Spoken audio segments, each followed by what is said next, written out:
Bom, pessoal, então vamos dar continuidade à resolução das questões, aquelas que a gente não fez em aula.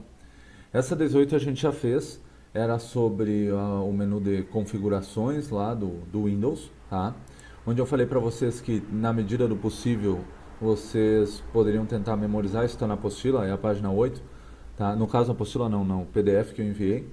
E se vocês pudessem memorizar os nomes que tem dentro das configurações, por exemplo, que o acesso ao sistema, dispositivos, contas, e o que cada um acessa, está escrito aqui em cinza, embaixo. Tá?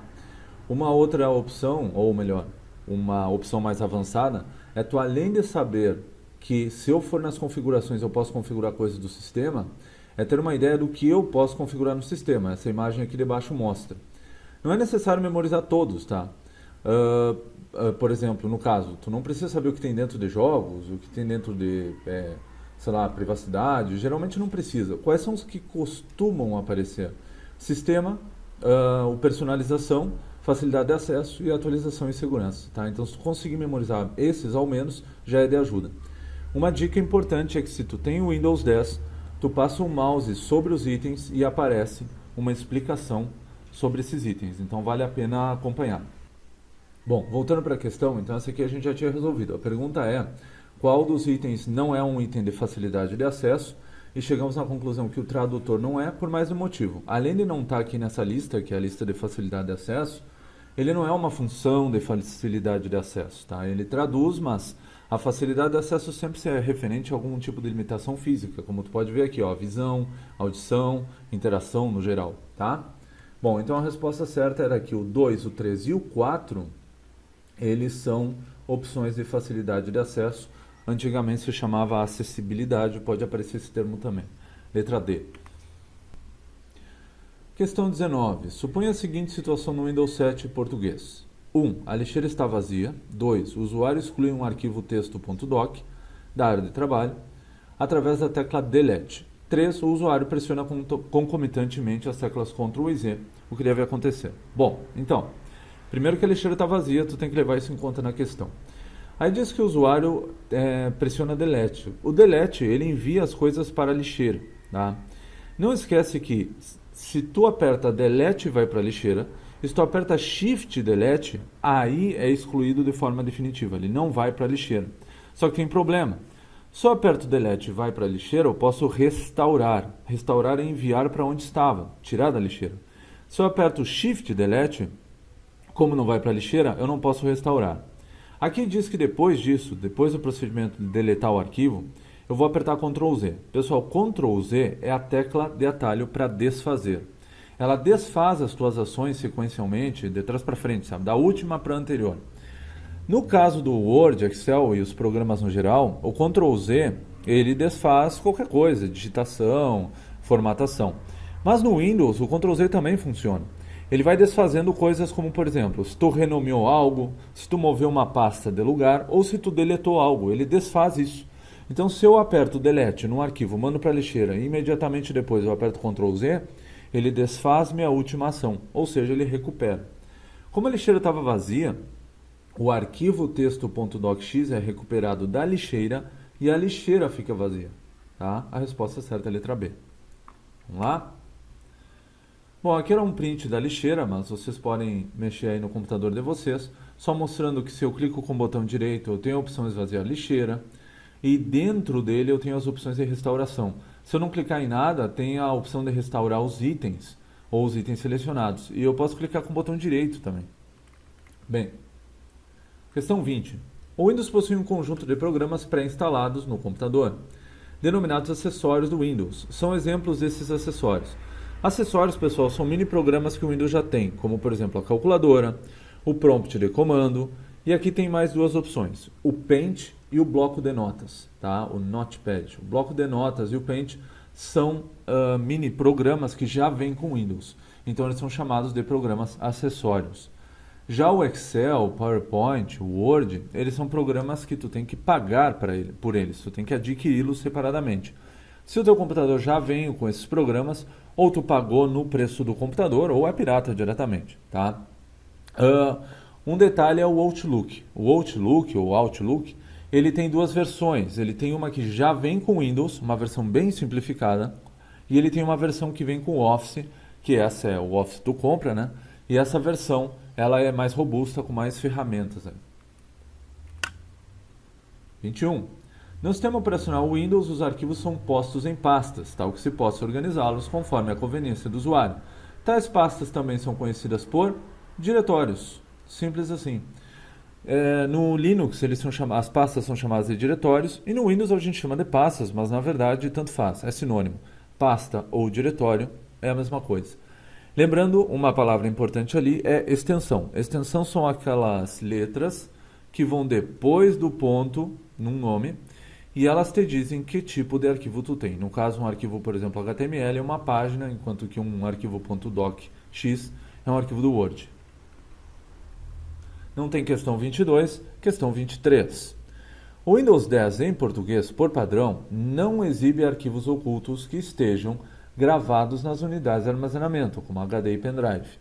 Dessa forma, caso você queira ocultar um arquivo que esteja visível e armazenado no pendrive, basta mudar um atributo do arquivo para oculto, clicando-se com o botão direito do mouse sobre o nome do arquivo, no explorador de arquivos do Windows, selecionando-se a opção. Bom, deixa eu mostrar isso aqui mais claro com o próprio Windows, tá? Então, olha só. Eu vou clicar primeiro eu vou criar um arquivo qualquer. Eu clico com o botão direito sobre a tela, aparecem opções contextualizadas. Isso aqui se chama menu de contexto. Eu vou em novo, escolho o que eu posso criar. Vejam o que dá para criar, ó. Vale a pena memorizar. Dá para criar uma pasta vazia, um atalho vazio também, e dá para criar documentos do que tu tem no computador. Isso vai mudar um pouco de computador para computador, mas no geral as coisas do Office e documentos de texto. Bom, criei um qualquer, aperto Enter. Agora eu vou clicar com o botão direito sobre o arquivo. Olha a diferença. Se eu clico com o direito sobre a área de trabalho, ele me dá opções sobre a área de trabalho. Por exemplo, o painel de controle da NVIDIA, ele permite configurar as opções de vídeo, tá? Lembrando que era uma coisa importante de hardware. Eu posso controlar também como é que vai aparecer a tela e tudo mais. Mas se eu clico com o botão direito sobre o arquivo, tem opções muito diferentes, como compactar o arquivo, verificar com o Windows Defender e assim por diante. A última opção é a opção Propriedades. A opção Propriedades, que está aparecendo aqui, ó, é essa aqui, ela mostra características do arquivo. Como eu criei um arquivo em branco, pessoal, ele não tem tamanho, ó, ele é 0. Mas o que eu quero chamar a atenção, vocês podem ver que aqui tem abas, ó, segurança, detalhes, versões. O que eu quero chamar a atenção está aqui embaixo, os atributos. Os atributos, pessoal, eu posso ativar ou desativar eles. Quando eu ativo ou desativo, eu posso apertar OK, o que vai confirmar. Eu posso clicar aplicar. A diferença entre aplicar e OK é que OK fecha a janela e aplicar confirma, mas não fecha a janela. Não é nada demais. Somente leitura faz com que o arquivo possa ser lido, mas não possa ser alterado. Agora, se eu clicar oculto, ele vai ficar invisível. Nota que não é nada muito relevante, porque se eu marco oculto, basta eu ir lá nas propriedades das pastas e marcar a opção exibir arquivos ocultos. Tá? Então, ele não fica escondido de verdade. E somente leitura é a mesma coisa. Eu posso vir aqui na propriedade do arquivo e alterar essa característica. Tá? Então, o caminho foi clicar com o botão direito, escolher a opção propriedades, que é sempre a última, e aí ativar ou desativar essas opções. Bom, voltando para a questão, ó, onde é que eu tenho que ir? Eu tenho que ir em propriedades, marcando-se a caixa de checagem, aquele quadradinho, oculto, e clicando-se no botão OK. Podia ser aplicar também. Então, resposta certa, a letra D. Na página seguinte, tinha mais questões. Essa aqui eu até falei disso aqui em aula, então só repetindo. Ó. Agora são várias. A respeito dos conceitos de organização e de gerenciamento de arquivos e pastas, dos aplicativos para a segurança da informação e dos procedimentos de backup, julgue o item a seguir. Letra A. É permitido ao usuário criar um atalho para uma pasta específica e enviá-lo à área de trabalho do Windows. Sim, eu posso criar atalho em qualquer lugar e clicando com o botão direito, tem uma opção que aparece que diz assim, ó, enviar para. Eu posso mandar para a área de trabalho ou para qualquer outro destino. Então essa está correta. Deixa eu marcar aqui. Perdi a caneta aqui. Certo. Letra B. A extensão DLL refere-se a um tipo de arquivo conhecido no Windows como executável. Já falamos disso em aula. Executável é EXE. Essa está errada. DLL, pessoal, é um arquivo de biblioteca. Ele é um arquivo que tem um monte de ferramentas que é para ser compartilhado por vários programas. Então o Word pode pedir esse arquivo, o PowerPoint, o Excel, até outro programa, sei lá, o AutoCAD pode pedir esse arquivo para ti, tá? Então é um arquivo de biblioteca que contém ferramentas, na verdade, digamos assim, são ferramentas compartilhadas. Aqui diz, os formatos de arquivos para DLL são os mesmos dos arquivos executáveis para Windows, mas nota que não é o DLL em si, tá? O DLL ele é uma ferramenta utilizada pelos executáveis. Quando um arquivo executável vai funcionar, ele pede para o Windows diversos arquivos de biblioteca para ele poder fazer o que ele quer fazer. E nesse contexto entra o arquivo DLL. Então o DLL ele é uma ajuda, uma biblioteca para o executável poder fazer alguma coisa, tá? Letra C. A Cortana é uma espécie de agente digital, um recurso fornecido pelo Windows 10 que pode realizar algumas tarefas para o usuário, como, por exemplo, enviar e-mails, encontrar arquivos e abrir aplicativos no sistema. Sim, exatamente. E dá para colocar por comando de voz. Letra D. Informações acerca do uso da memória e do uso da CPU podem ser obtidas por meio do gerenciador de tarefas do Windows 10. Qualquer Windows, pessoal, tá certo isso? A tecla de atalho é Ctrl mais Shift mais ESC. Então, olha só, Ctrl Shift ESC. E aí apareceu para vocês o gerenciador de tarefas. No gerenciador de tarefas, aparece tudo que está em funcionamento. Nesse momento, todos esses programas aqui estão funcionando. Inclusive 27 abas no meu Google Chrome. Na verdade, tem muito mais. Essas aqui são só as que estão ativas. Eu posso vir aqui nessas abas aqui, ó, desempenho, por exemplo, me mostra, ó, a minha CPU tem 3,7 GHz, ela está usando só 4%, tá, no momento. Eu tenho 16 GB de memória, está usando só 9. Aqui está mostrando todos os discos que eu tenho, se eu tenho aqui, ó, internet e tudo mais, tá? O que mais tem aqui? Tá, tem os aplicativos. É interessante a aba inicializar porque aqui tem uma lista de tudo que inicializa junto com o Windows, quando tu abre ele. Então, viu que aqui diz tudo habilitado? Às vezes, alguma coisa que inicializa com o Windows tu não quer. Não sei se já aconteceu contigo. De repente se instala um programa de previsão de tempo, ou o próprio Skype aqui, ó. Eu não uso o Skype. Então, eu posso vir aqui e, no caso, está desabilitado. Eu posso colocar habilitar ou desabilitar. Qual é a vantagem de fazer uma coisa dessas? É que essas coisas ocupam memória. Então, o Windows demora mais para inicializar por causa dessas coisas que estão aparecendo aqui. Então, é uma dica interessante tu desabilitar alguma coisa se tu quiser, mas cuidado, né? Desabilita algo que tu tenha certeza que é inútil. Não vai desabilitar algo com um nome estranho, porque pode ser bem importante. Bom, a mesma coisa vale para serviços aqui e outras coisas, mas não recomendo que vocês mexam muito aleatoriamente. Voltando aqui para os processos, é interessante também que eu posso pegar e fechar um processo. Por exemplo, eu venho aqui no Google Chrome e ele vai aparecer a palavra aqui, não está funcionando, tá congelado, algo assim. Então aí tu pode vir aqui em finalizar tarefa e ele vai fechar só o Google Chrome. E aí tu pode abri-lo novamente. Então quando um programa travar, tu pode fazer isso. A tecla é Ctrl Shift ESC. Existe uma outra forma que é apertar Ctrl Alt Del, tá? No caso, Ctrl mais Alt mais Del. Aqui eu não tenho como mostrar, porque se eu fizer isso ele vai sair do programa de gravação de imagem. Mas o Ctrl Alt Del ele abre a tela de bloqueio. E nessa tela ele vai te dar opções, não é nem a tela de bloqueio, é uma tela especial que te dá opções de gerenciamento, inclusive abrir o próprio gerenciador. Só que essa é a tecla de atalho para abrir ele direto. Avançando. Questão 25. Um representante comercial recebeu da empresa onde trabalha um arquivo chamado clientes PDF. .pdf, né? Contendo os contatos dos clientes que deveria visitar naquela semana. Ao tentar abrir o arquivo em um computador com Windows instalado, percebeu que não havia nenhum software capaz de abri-lo. Consultando um técnico de tecnologia da informação, foi orientado a baixar e instalar o Adobe Acrobat Reader. Aqui é engraçado essa questão porque, logicamente, como devido ao conteúdo que já cai num concurso padrão, o usuário já deveria saber que precisa do Adobe Acrobat Reader para baixar, tá? Para poder abrir, quer dizer.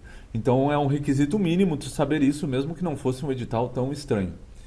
E a segunda coisa que está aqui é que num sistema normal da vida real, tu não consegue fazer isso. Porque como existe um administrador, ele gerencia o que tu pode fazer e o que tu não pode.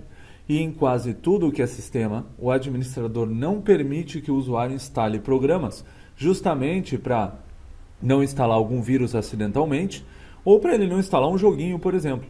Tá? Então, essa questão é irrealista, mas ok, vamos lá. Então, digamos que... deixa eu ver aqui... podia ser o computador da casa da pessoa, né? Claro. Bom, tudo bem. O que importa aqui, pessoal, é o seguinte. Quando tu vai instalar um programa, às vezes se instalam outros juntos. É isso que está querendo dizer aqui. Aí ele diz que se instalaram também programas indesejados, como McAfee, Safe Connect e outras coisas. Aí ele pergunta como eu faço para desinstalar. Um comentário extra é que isso só se instala se tu não lê o que tu está instalando. Quando tu vai instalar um programa, principalmente esses, digamos, confiáveis, eles avisam claramente, você quer aceitar tal oferta, você quer instalar isso aqui a mais, sim ou não. É só a gente ler. Mas, ok, digamos que a situação é, instalamos um programa que não queríamos. Como é que eu desinstalo? Vamos às opções. Letra A. Procurar no HD a pasta em que os softwares indesejados foram instalados, selecioná-la e pressionar a tecla Delete. Não. Isso vai mandar a pasta para a lixeira, mas eu já vou explicar. Bom, eu explico agora mesmo o que acontece. Pessoal, quando se instala um programa no Windows, ele não simplesmente se instala. O Windows cria vínculos com esse programa. Então, por exemplo, digamos que esse programa trabalhe com arquivos XVT3. Estou inventando, tá? Aí, o que acontece? Se eu deletar a existência do programa, o Windows vai continuar achando que esse tipo de arquivo é válido. Então, quando receber um arquivo desse tipo, ele vai tentar abrir com um programa que não existe. Por isso, o procedimento nunca é apagar um programa, assim. Porque o Windows não tem noção de que o programa deixou de existir e vai começar a acumular erros no sistema. Por isso que a gente não pode apagar um programa dessa forma. A letra B fala em formatar pasta. Isso não existe, pessoal. Formatar, a gente formata unidades de armazenamento, dispositivos. Então a gente formata um pendrive inteiro, a gente formata o HD. Então não é bom a gente formatar o HD. Não tem como formatar uma pasta. Para isso seria apagar o conteúdo de uma pasta, está errada a B. Arrastar a pasta do HD em que os softwares indesejados foram instalados, né, os softwares, para a lixeira. É a mesma coisa, né? Além disso, ele diz esvaziar a lixeira. Isso aqui é a mesma coisa da A. Tu não deve fazer dessa forma. Acessar o gerenciador de arquivos, selecionar a opção Instalações Recentes e na janela que se abre, selecionar os softwares indesejados e pressionar a tecla Delete. Essa aqui é totalmente fictícia, não existe tal coisa, tá? De qualquer maneira, se eles estão falando do Windows Explorer e chamando ele de gerenciador de arquivos, não existe instalações recentes, não, aí pressionar a tecla Delete até poderia ser uma pasta. A letra E é a resposta certa. Tu vai no painel de controle, aí tanto faz como ele estiver organizado, mas aqui está dizendo organizado por categoria, que é essa imagem daqui, e tem a opção desinstalar um programa. Geralmente diz programas ou desinstalar um programa, assim por diante, tá? O que tu tem que memorizar desta questão? Nunca se deve apagar a pasta do programa. Mas eu faço isso em casa e não dá problema. Primeiro eu recomendo que não façam assim, tá? Realmente eu recomendo que não façam dessa forma. Mas, no concurso vale o padrão. E o padrão é tu ir, por exemplo, em programas e recursos que está aqui, e lá na lista de programas que aparece, tu seleciona o programa e clica desinstalar. Esse é o procedimento correto, certo? Bom, então pessoal, eu expliquei com mais detalhes, fiz comentários extras nas questões, justamente porque, como é um vídeo, né, não é na aula, eu pude comentar com mais aprofundamento. Mas está muito longe de, digamos, exaurir esse tema, tá? É um tema muito, muito grande. Vocês podem imaginar, um sistema operacional é uma coisa gigantesca e o Windows tem mais de décadas, né, de existência. Então ele tem 1001 funções. Mas o principal é tu conseguir gerenciar arquivos, apagar, renomear, localizar, fazer um pouco do que diz em cada uma das questões, certo? Bom, no próximo vídeo eu falo do Linux, então, ou melhor, resolvo as questões do Linux.